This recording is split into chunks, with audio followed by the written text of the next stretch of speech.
அரணும் பொருளும் அதனினூங்கு இல். சொல்லின் திறத்தை அறிந்து சொல்ல வேண்டும். அத்தகைய சொல்வன்மையை விட சிறந்த அறமும் பொருளும் இல்லை.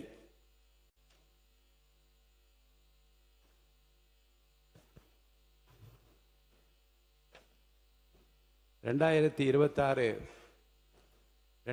27ஆம் ஆண்டுக்கான திருத்திய நிதிநிலை அறிக்கை மற்றும் 2026-27ஆம் ஆண்டுக்கான வேளாண்மை திருத்திய நிதிநிலை அறிக்கை ஆகியவற்றின் மீது பொது விவாதத்தை தொடங்கி வைப்பவர் மாண்புமிகு முன்னாள் முதல்வர் திரு ஓ பன்னீர்செல்வம் அவர்கள்.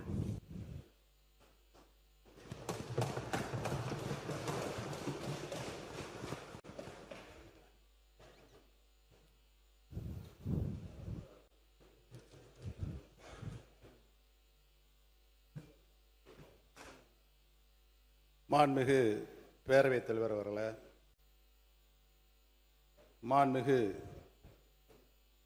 எதிர்க்கட்சி தலைவர் அவர்களுக்கும், மாண்புமிகு புதிதாக பொறுப்பேற்றுள்ள மாண்புமிகு முதலமைச்சர் அவர்கள் தலைமையிலான புதிய அரசுக்கும், இங்கே அமர்ந்திருக்கின்ற சக சட்டமன்ற உறுப்பினர்களுக்கும், எங்களின் பேச்சுக்களை கேட்டு ரசிக்க மாடத்தில் வந்து அமர்ந்திருக்கும் பார்வையாளர்கள் அனைவருக்கும் முதற்கண் எனது வணக்கத்தை தெரிவித்துக் கொண்டு எனது உரையை தொடங்குகிறேன்.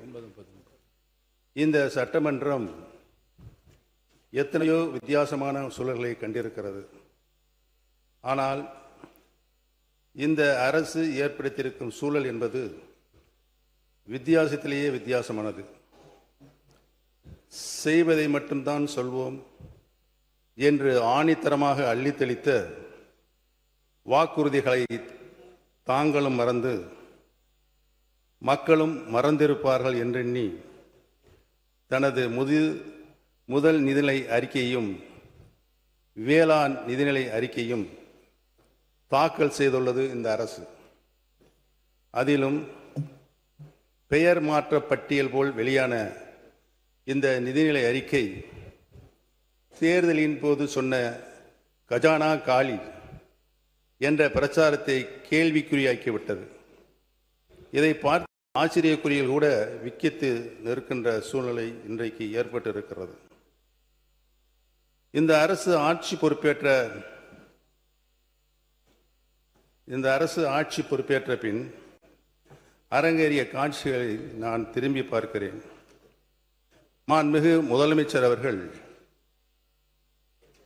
துறை ரீதியான ஆய்வுகளை மேற்கொண்டார்கள். பட்ஜெட்டுக்கு முன்னதாக மீண்டும் ஆய்வு செய்தார்கள். மாண்புமிகு அமைச்சரவை கூட்டம் நடந்தது. அதில் இந்த தேர்தல் அறிக்கையில் சொல்லப்பட்ட வாக்குறுதிகளுக்கான செயல் திட்டம் உருவாக்கப்பட்டுள்ளது என்ற செய்தியும் வெளியானது. அதற்கு வெற்றி தமிழக திட்டங்கள் என்றெல்லாம் அலங்காரமாய் பெயர் சூட்டப்பட்டு அறிக்கைகளாகவும் வெளிவந்தது. ஆனால் இப்போது தாக்கல் செய்யப்பட்டுள்ள நிதிநிலை அறிக்கையோ ஏமாற்றத்தின் வடிவமாக இருக்கிறது. திருப்புகின்ற பக்கமெல்லாம் நம்முடைய திராவிடல் மாடல் அரசின் சாதனை திட்டங்கள் தான் ஜொலித்து கொண்டிருக்கிறது. மக்கள் மனதில் நிலை கொண்டுள்ள எங்கள் தலைவர் முத்துவேல் கருணாநிதி ஸ்டாலின் அவர்கள் உருவாக்கிய திட்டங்களே புது உருகொண்டு நிற்கின்றன.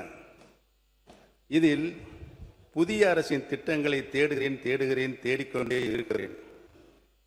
தேடுவது எனக்காக அல்ல, மக்களுக்காக.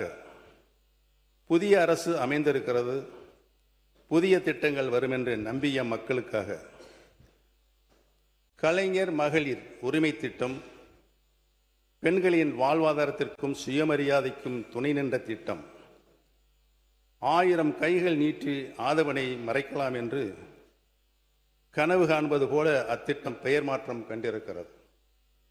ஆனால் ஆளுகின்ற அரசு தேர்தல் அறிக்கையில் சொன்னபடி உரிமை தொகை உயரவில்லை. இனிப்பூட்டும் இன்பச் செய்திகள் வரும் ஆண்டுக்கு 6 கேஸ் சிலிண்டர்கள் வரும் என்று நம்பிய மகளிர் அது குறித்த அறிவிப்பு கூட வரவில்லை என்று பாவம் ஏமாந்து நிற்கிறார்கள்.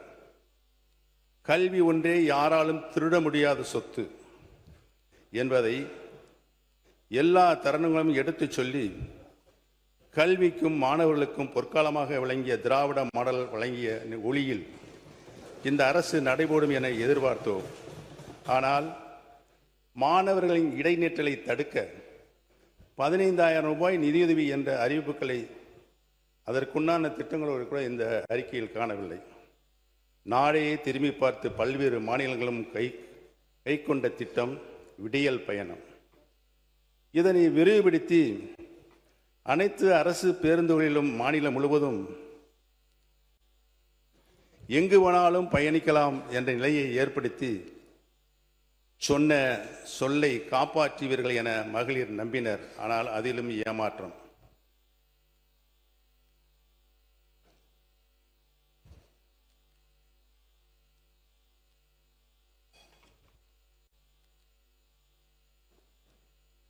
இந்த பேரவையில் நான் ஒழித்துக் கொண்டிருக்கிறேன். செய்யாமல் விட்டுவிட்டதை சுட்டி காட்டுகிறேன். மாண்புமிகு பேரவைத் தலைவர்களே, நல்லதும் மாற்றம்தான், கெட்டதும் மாற்றம்தான். எதிர்பார்த்து வாக்களித்த தமிழ்நாட்டு மக்களுக்கு கிடைத்துள்ளதோ பெருத்த ஏமாற்றம்தான். மொத்தத்தில் முதல் நிதிநிலை அறிக்கை. அவை முன்னவர் மாண்பு பேரவைத் தலைவர் அவர்களே, நிதியமைச்சராக இருந்து பணியாற்றியவர்.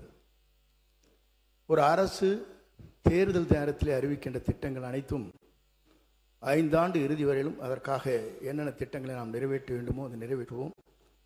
நீங்கள் சொல்வதைப் போல 3 மாத காலத்தில் ஒரு சரித்திரம் படைக்க இயலாது. நீங்கள் அப்படி சரித்திரம் படைத்தால் நீங்கள் சொல்லுங்கள்.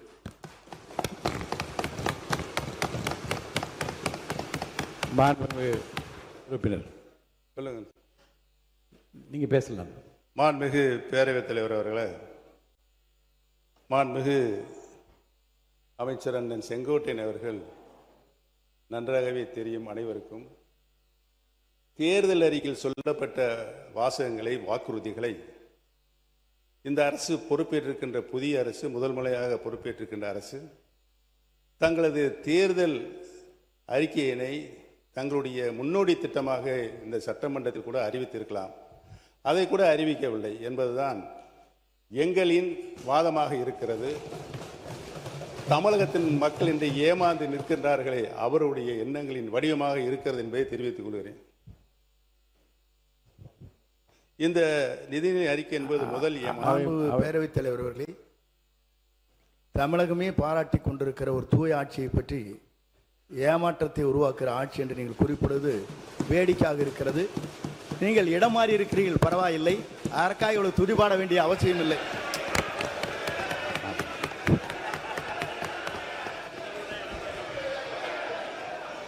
மாண்புமிகு பேரவைத் தலைவர்களே, அந்த இடத்தை அவர்தான் முதலில் மாற்றியவர் என்பதை நான் இங்கு தெரிவித்துக் கொள்ள கடமைப்பட்டிருக்கிறேன். மாண்புமிகு கல்வித்துறை அமைச்சர் பேசுறத முதல்ல கவனிங்க. என்ன அங்க பார்த்து கவனிச்சது.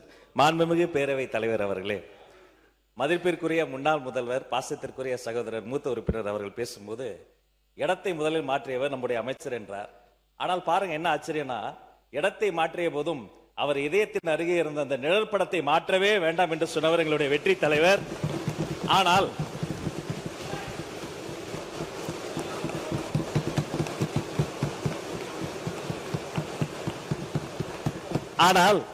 அண்ணனுடைய பாக்கெட்டை பார்க்கிற பொழுது இடமும் மாறி இருக்கிறது, இதயமும் மாறி இருக்கிறதோ என்று தோன்றுகிறது. பேரவைத் தலைவர் அவர்களே, பொதுப்பணி அமைச்சர் எங்கள் மாண்புமிகு பேரவைத் தலைவர் அவர்களே, எங்கள் அண்ணன் செங்கோட்டையன் அவர்கள் இடம் மாறி இருக்கலாம். ஆனால் புரட்சித் தலைவி அம்மா அவர்களை இன்னும் தன்னுடைய இதயத்தில், தன்னுடைய சட்டை பையில் இன்னும் வச்சிருக்காரு. ஆனால் புரட்சித் தலைவி அம்மாவால் முதலமைச்சராக்கப்பட்டவர் இன்றைக்கு அவருடைய சட்டை பையில் யாரோட புகைப்படம் இருக்கிறது தமிழ்நாட்டு மக்களுக்கு தெரியும். அமைச்சர்களுக்கு பதில் சொல்வதற்கு நேரம் இருக்கிறது, காலம் இருக்கிறது.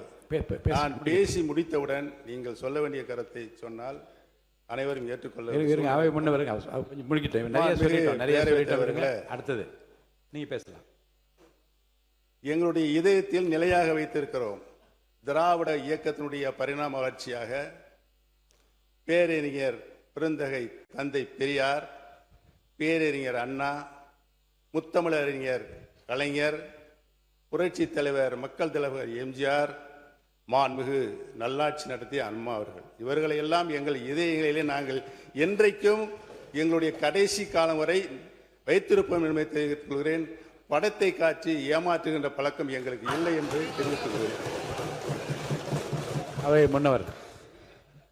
மாண்புமிகு பேரவைத் தலைவர் அவர்களை 3 முதலில் முதலமைச்சராக இருந்தவர் அம்மா காலத்தில். அவர் இப்போ அது எப்படி பேசிக் கொண்டிருக்கிறார் என்பது நாடென்று சிரித்துக் கொண்டிருக்கிறது.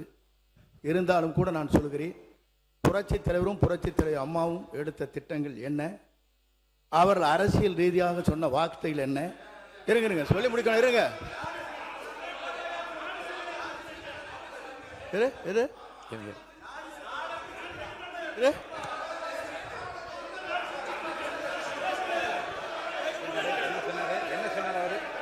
சொல்லி இருங்க, அமைதியா இருங்க.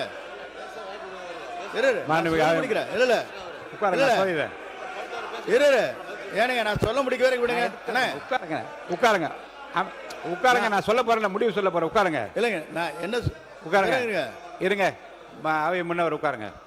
உட்காருங்க.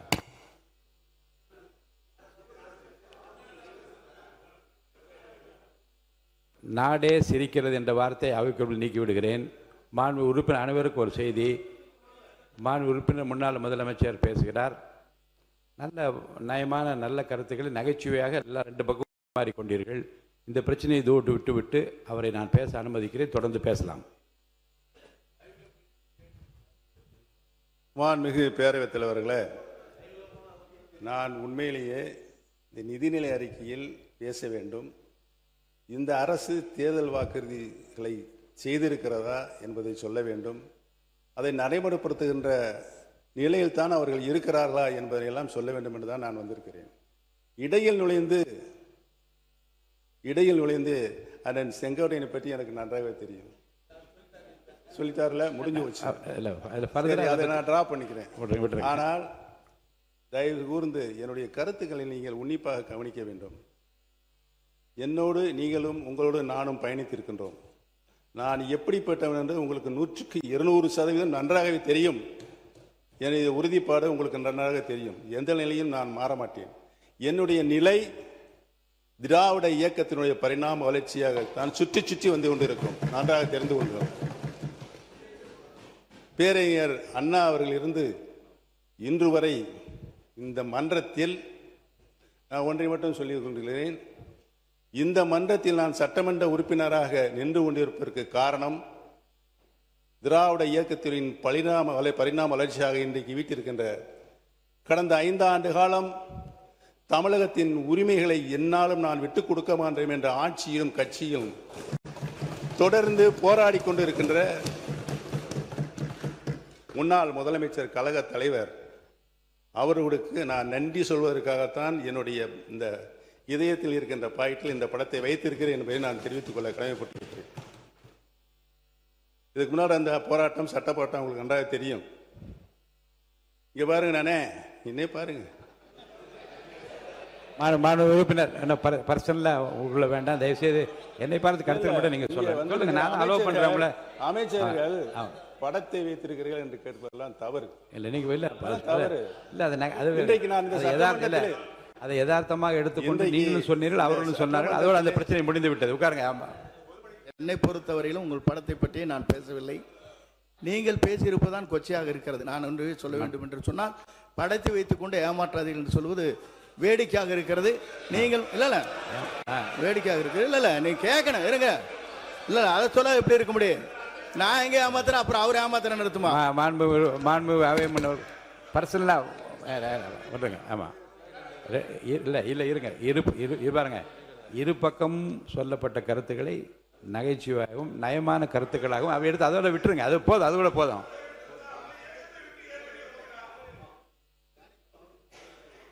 எடுத்துக்கொள்ளுமாறு நான் கேட்டுக்கொள்கிறேன். இந்த இரண்டையுமே